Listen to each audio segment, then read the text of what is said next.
आप सभी को स्वागत करता हूं आपके चैनल एम टू सक्सेस 98 पर। दोस्तों, आपके सामने आज 22 नंबर स्टेट जो कि आपका मणिपुर है। आप सभी को तो पता होगा कि हमारा टूर ऑफ इंडिया का सीरीज स्टार्ट हो गया। अभी तक हम लास्ट पड़ाव पर हम आके पहुंच चुके हैं। आज आपका 22 नंबर स्टेट कंप्लीट हो जाएगा। उसी के बाद और 6 स्टेट रहेगा जो कि हम जल्दी से जल्दी कंप्लीट कर देंगे बेस्ट टू बेस्ट क्लासेस के साथ। ठीक है दोस्तों, तो आज हम जानेंगे मणिपुर के बारे में कंप्लीट इन्फॉर्मेशन आपके लिए क्या है इसमें, तो क्लास एंड तक देखिएगा जरूर। ठीक है, तो चलिए स्टार्ट करते हैं। मणिपुर का जो लोकेशन है आपका, मणिपुर का लोकेशन हम जानेंगे। Manipur is a state in north eastern India, north east India पर है आपका। नॉर्थ ईस्ट इंडिया मतलब मान लीजिए ये आपका मैप है, ये साइड को हम ईस्ट कहते हैं और ये साइड को नॉर्थ, तो ये बीच में रहता है। जहाँ पे मैं मार्क मार रहा हूँ ये बीच को जो है हम नॉर्थ ईस्ट बोलते हैं। ठीक है, तो इस साइड पे आपका अभी जो 7 सिस्टर का सीरीज चल रहा है ये आपको नॉर्थ ईस्ट साइड पर आपको मिल जाएगा। ठीक है, it is bordered by the Indian state Nagaland to the north, Assam to the east and Mizoram to the south west तक। मतलब इसका जो बॉर्डर शेयर कर रहा है, मैं आपको बोलता हूँ बॉर्डर शेयर कर रहा है कौन से स्टेट को बॉर्डर शेयर कर रहा है, जो कि आपका नागालैंड हो गया, असम हो गया, मिजोरम हो गया। तीनों स्टेट को अपना बॉर्डर कौन शेयर कर रहा है? मणिपुर आपका बॉर्डर शेयर कर रहा है। ठीक है दोस्तों, फिर नेक्स्ट पॉइंट पे आ गया आपका, it shares his international border with Myanmar. Myanmar को अपना इंटरनेशनल बॉर्डर शेयर कर रहा है, जो कि म्यांमार किस नाम से जाना जाता है? बुर्मा। ठीक है, साउथ एंड ईस्ट मतलब दक्षिण और पूर्व में बुर्मा को अपना बॉर्डर शेयर कर रहा है। इसी के साथ साथ आपका बेसिक फैक्ट अगर आपको टॉपिक आ गया कवर करने के लिए, तो बेसिक फैक्ट में हम क्या कर लाते हैं कि स्टेट का फॉर्मेशन डेट लाते हैं, कैपिटल लाते हैं, नंबर ऑफ डिस्ट्रिक्ट लाते हैं, हाई कोर्ट लाते हैं, ये सब जाते हैं। तो फॉर्मेशन कब हुआ था? 21 जनवरी 1972। कैपिटल मणिपुर का आपका इम्फाल है, नंबर ऑफ डिस्ट्रिक्ट आपका 16 है, और हाई कोर्ट आपका Manipur high court. Member of legislative assembly 60, Lok Sabha seat 2, Rajya Sabha seat 1। Population 28,55,794 इसका पॉपुलेशन। ऑफिशियल लैंग्वेज आपके मैती बा मणिपुरी, जो कि आपका जो लोकल लैंग्वेज होता है। इसी के साथ साथ आपको गवर्नर मिल जाएगा, फर्स्ट गवर्नर जो कि आपका श्री BK नेहरू जी हैं। और उसके बाद जो प्रेजेंट गवर्नर, अब मोस्ट ऑफ दी आपको प्रेजेंट गवर्नर पूछता है, प्रेजेंट CM पूछता है, तो प्रेजेंट गवर्नर आपका नाजमा ए हेप्तुल्ला है। आपका प्रेजेंट गवर्नर कौन? प्रेजेंट गवर्नर है नाजमा ए हेप्तुल्ला। ठीक है, इसी के साथ साथ ये जो आपको पॉइंट में डिस्क्राइब अभी किया हूँ उसमें से आपका कैपिटल एक इम्पोर्टेंट पॉइंट है। फिर आगे आपका लोकसभा राज्यसभा सीट एक इम्पोर्टेंट है। इसी के साथ साथ मेंबर ऑफ लेजिस्लेटिव असेंबली, और जो आपका प्रेजेंट CM है, सॉरी माफ़ करिएगा, प्रेजेंट गवर्नर है। फिर आगे आपको प्रेजेंट CM और चीफ जस्टिस भी मिल जाएंगे। प्रेजेंट CM आपका श्री ननगोथबम बीरेन सिंह, जो आपको सीधा बोल सकते हो बीरेन सिंह, जो आपका प्रेजेंट CM है। ठीक है, इतना बड़ा नाम रहेगा तो आपको याद रह सकता नहीं रह सकता, आप सिंपल से देख सकते हो कि बीरेन सिंह जो कि आपका प्रेजेंट CM है। ओके, फिर इसके बाद आ गया चीफ जस्टिस। चीफ जस्टिस में आपको मिलेगा कि प्रेजेंट चीफ जस्टिस कौन है? Mister justice Ramalingam Sudhakar. ठीक है, ये जो आपका प्रेजेंट चीफ जस्टिस है। इसी के साथ साथ स्टेट सिंबल आ गया। स्टेट सिंबल के तरफ हम चलेंगे, रुक करेंगे, तो स्टेट सिंबल में आपको एनिमल में संगाई मिल जाएगा, और स्टेट बर्ड में नोनगियान, और state flower Sirohi lily, state tree आपका उनिंगोटू। ये भयंकर भयंकर नाम है, थोड़ा याद रखिए, ये इतना इंपॉर्टेंट नहीं है बट आपको जानकारी है। तो हमारा टूर ऑफ इंडिया का मकसद यही रहता है, आपको क्या करें, आपको कंप्लीट इन्फॉर्मेशन दिलाए हर एक स्टेट का। उसमें से आपको एग्जाम रिलेटेड जो भी पॉइंट होता है मैं आपको बोल देता हूँ अलग से नोट्स बनाने के लिए, और जो कि आपका नॉर्मल जनरल नॉलेज फैक्ट होता है वो सब बोल देता हूँ। मकसद सिंपल सा बात है कि आपको कंप्लीट इन्फॉर्मेशन दिलाए एक स्टेट का। उसमें से आपका स्टेट PCS में कौन सा आएगा, आपका सेंट्रल में कौन सा आएगा, और आपका SSC हो, आपका रेलवे हो, कौन सा एग्जाम में कौन सा पॉइंट किस तरीके से आ सकते हैं हम आपको एक्सप्लेन करेंगे। ठीक है दोस्तों, तो चलिए मणिपुर का हिस्ट्री की तरफ थोड़ा नज़र डालते हैं। मणिपुर के हिस्ट्री में आपको मिल जाएगा, इन 1824 ruler of Manipur entered into a subsidiary alliance with the British Empire in the Indian subcontinent, which became the responsible for Manipur's external defense. During the World War II, Manipur was the scene of many forces battle between Japanese and invader and British Indian force. जो Japanese और Indian British India force का जो भी आपका क्या हो गया था, वार हो रहा था, कौन से प्लेस पे हुआ था, मणिपुर के प्लेस में। तो ये एक हम बोल सकते हैं बैटल फील्ड की तरह बन गया था, कब, वर्ल्ड वॉर 2 में। After that in October 1949 Manipur become the part of India, it was made A union territory in 1956। तो मान लीजिए, इसको याद थोड़ा रखिए कि पहले मणिपुर आपका स्टेट डायरेक्ट नहीं हुआ था, अब पहले वो आपका यूनियन टेरिटरी था। यूनियन टेरिटरी कब था, 1956 में। उसी के बाद 1972 जो कि इसका फॉर्मेशन डेट है, तब ये क्या हुआ था, स्टेट के द्वारा परिचित हुआ था हमारे देश में। ठीक है, तो ये था आपका हिस्ट्री की तरफ। और अभी आ जाएंगे हम ज्योग्राफी, मणिपुर का ज्योग्राफी, जो कि आपका ज्योग्राफी में हम गिने चुने 2-3 पॉइंट लेते हैं, जैसे कि इसका ज्योग्राफी फील्ड होगा, कितना क्षेत्र में ये फैला हुआ है। इसका एरिया जो है, आपका एरिया कितना है, 8621 स्क्वायर माइल पर ये फैला हुआ है। द माउंटेन रेंज क्रिएट है moderate climate preventing the cold wind from the north from reaching the valley and bearing the cyclonic storms। ठीक है, तो मतलब क्या होता है यहाँ पे कि the mountain range create a moderate climate preventing the cold winds from the north from reaching the valley. जो आपको उत्तर से, ठीक है, उत्तर से जो आपको कोल्ड विंड आता है, फिर आपको कहाँ तक जाता है, जो यहाँ पे देखिए, मान लीजिए ये आपका मैप, इंडिया मैप तो पूरा करना चाहिए, इस प्लेस पे, तो ये प्लेस में आपको क्या मिल जाएगा, आपको हिमालय मिल जाएगा। तो अगर एयर, फिर आपका, आप देखोगे ज़्यादातर क्या होता है कि ना इस प्लेस में, ठीक है, इस प्लेस में आपका क्या साइक्लोन होता है, तो मतलब एयर इस तरह जाके तो ये इस तरफ आता है। तो अगर एयर इस तरह फ्लो होगा तो यहाँ पे हिमालय है, हिमालय को तो क्रॉस करके नहीं जा सकता, तो इधर होगा, ज़्यादातर बारिश इधर होगा, फिर नहीं तो इधर क्रॉस कर जाएगा।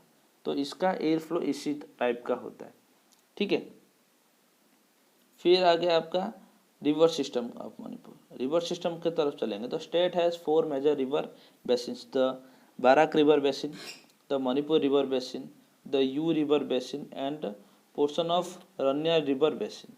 The Barak river is the largest of Manipur और originated in Manipur hill. Almost all the rivers in the valley area are in the mature stage and therefore deposit their sediment load in the local lake। मतलब जो कि उसका भी जैसे मान लीजिए कुछ भी नदी लेके आता है अपने अंदर, तो क्या करता है कि ये जो लोकल लेक होता है, लोकल लेक, इस पे अपना जो भी वेस्टेज हो, अच्छा चीज़ हो, बुरा चीज़ हो, यहीं पे स्टोर कर देता है। अभी हम रिवर सिस्टम के बारे में जाने तो डैम के बारे में जानना पड़ेगा। तो डैम के बारे में जानने से खुगा डैम जो कि आपका खिगा रिवर पर है, टिपालमुख डैम जो कि आपका बाराक रिवर पर है। ठीक है, तो डैम के तरफ इन्फॉर्मेशन आपको कंप्लीट हो गया, 2 ही इन्फॉर्मेशन था। उसी के साथ साथ power plant hydro power plant में power sector development in Manipur electricity was introduce in the state of Manipur in 1930 with the commissioning of 2 micro hydro power station having capacities of 100 kilowatt and 56 kilowatt. जो कि आपका 1930 में मणिपुर में ये जो hydro power plant का introduction किया गया था, उस टाइम पे 2 आपको पावर प्लांट था, एक का जो कैपेसिटी था 100 किलोवाट, दूसरे का 156 किलोवाट। ठीक है, फिर चलता है नेक्स्ट वाइल्ड लाइफ सेंचुरी की तरफ। वाइल्ड लाइफ सेंचुरी में आपको क्या मिलेगा, वाइल्ड लाइफ सेंचुरी में जो कि Khongjaingamba Ching wildlife sanctuary और Yangoupokpi wildlife sanctuary जो कि लोचक वाइल्ड लाइफ सेंचुरी पे। नेशनल पार्क केबुल लजमो नेशनल पार्क। ठीक है, इम्पोर्टेंट लेक के तरफ आने से आपको जिलाद लेक आ जाएगा, फिर लुइस लेक, उथाउ लेक, कोंचू पुंग लेक, लोकतक लेक और पुमलेक। देखिए, मान लीजिए ये जो आपको नाम सुनाई दे रहा है, यहाँ पे आपको क्या मिलेगा, जैसे कि आपको मिल गया जापानीज नाम जैसा लगेगा आपको, नेपाली और जापानीज जैसे नाम। ठीक है, तो वाटरफॉल आ गया। वाटरफॉल के तरफ Saduchiru waterfall, Nagloi waterfall, Khayang waterfall, Barak waterfall, Kumpu waterfall, Tangesi waterfall, Lui Warm waterfall. ये हो गया आपको वाटरफॉल का इन्फॉर्मेशन। ठीक है, बहुत ही छोटा सा स्टेट है हमारा ये मणिपुर, इसमें इन्फॉर्मेशन इतना कोई ज़्यादा नहीं है कि मैं आपको एक्सप्लेन ज़्यादा से ज़्यादा करूँ। आप सिंपल से आप वीडियो देख के जो भी इन्फॉर्मेशन प्रोवाइड कर रहा हूँ वहाँ से आपको पता चल जाएगा। ठीक है, तो GI tag of Manipur CP, ये जो आपका जीआई टैग है, ये जीआई टैग क्या होता है एक्चुअली में, कि आपका जो स्टेट मणिपुर है उसमें ये सब इम्पोर्टेंट रोल प्ले करता है। जैसे कि ये सब चीज़ों को आपका स्टेट गवर्नमेंट हो गया या सेंट्रल गवर्नमेंट हो गया, इसको स्वीकृति दिया है। स्वीकृति मतलब आप इसको, जैसे कि यूनेस्को साइट होता है, आपको पता, मैं एक बीच क्लास में बोल रहा था कि यूनेस्को साइट जो होता है, यूनेस्को साइट में आपका हमारा कंट्री क्या करता है कि एक प्लेस है, मान लीजिए ये कोई भी, इसको हम यूनेस्को को हम बोलेंगे कि हमारे देश में ये एक प्लेस है जो कि किसी कल्चर हो गया या हेरिटेज हो गया, जो भी साइट हो गया उसको आप डेडिकेटेड कर रहे हैं, तो वो लोग आएंगे, इंस्पेक्शन करेंगे ये प्लेस को, उसके बाद यूनेस्को हेरिटेज साइट का, वर्ल्ड हेरिटेज साइट का आपको किताब देंगे। तो उसी हिसाब से जीआई टैग होता है। जीआई टैग में क्या क्या आ जाता है, कोचाई लेमन, मोइरंग पी, वांगी पी और सेफी लेन पी, ये मतलब अलग अलग चीज़ें। फिर फेमस एयरपोर्ट में आ गया आपका Imphal international airport, famous stadium में कुमन लंपन मेन स्टेडियम। फिर मोनूमेंट में आपको क्या क्या मिलेगा, boulder of lord Wangbren, temple of Shri Krishna, temple of Madan Mohan ji, फिर samadhi of Maharaja Gambhir Singh, Willong megalithic memorial stone, megalithic mountain monuments, जियोस्टोपिकल साइट ऑफ वांगी मेरेबा, सब। फिर इम्पोर्टेंट रीजनल फेस्टिवल्स आ गया। रीजनल फेस्टिवल में लाई हार्बो, डिंगल, चोकुबा, चेरियोबा, चुम्पा, ये सब आपका लोकल हो गया आपका। फिर इम्पोर्टेंट डांस फॉर्म में आ जाएगा आपका मणिपुरी डांस, निगोई चाकुबुआ, कोम्बा तोईबी डांस, कोम्बा तोईबी, ढोल चोमाल चोलाम, मणिपुरी रासलीला, ये सब आपका लोकल डांस फॉर्म आ जाएगा। इम्पोर्टेंट ट्राइबल्स, ये तो आपका इम्पोर्टेंट ट्राइब्स है, ठीक है। इसके बाद एग्रीकल्चर की तरफ चलेंगे, तो एग्रीकल्चर में आपको क्या मिलेगा, एग्रीकल्चर में पेडी, wheat, maize, pulses, oil seeds such as mustard, groundnut, soybean, sunflower, ginger, turmeric, ये सब आपका एग्रीकल्चर यहाँ पे होता है। ये हो गया। फिर चलते हैं कि इसका जो फ्रूट्स होता है, फ्रूट्स क्या हो गया, फ्रूट्स में आपको पाइनएप्पल मिलेगा, lemon, banana, orange, papaya, plum. Vegetables में cauliflower, cabbage, tomato, peas, carrot, ये सब आप, पम्पकिन, ये सब आपका क्या होता है ना, आप सभी का मणिपुर में ये फेमस सब है, ठीक है। फिर जनरल जो फैक्ट होता है ये इम्पोर्टेंट है आपका आने वाले टाइम के लिए, जो कि आपका जनरल फैक्ट है, the earlier name of Manipur was Kangleipak और the Meitrabak, the origin of polo game lies in Manipur. Manipur was called was jewel of India by Jawaharlal Nehru. Loktak Lake is the biggest freshwater lake of the northeast India. It is famous for its unique Pumides floating island. ठीक है, तो ये जो आपका north east India हो गया, north east India में सबसे फ्रेश वाटर लेक का ये सबसे बड़ा स्रोत है। Keibul Lamjao is the only one floating national park of the world floats over the Loktak lake. तो ये इंपॉर्टेंट चीज़ आ जाता है, कौन सा, ये जो आपका नाम है, ये वाला हैच मार्क दे रहा हूँ, जो कि आपका Keibul Lamjao is the only one floating national park of the world floats over the Loktak lake, ठीक है।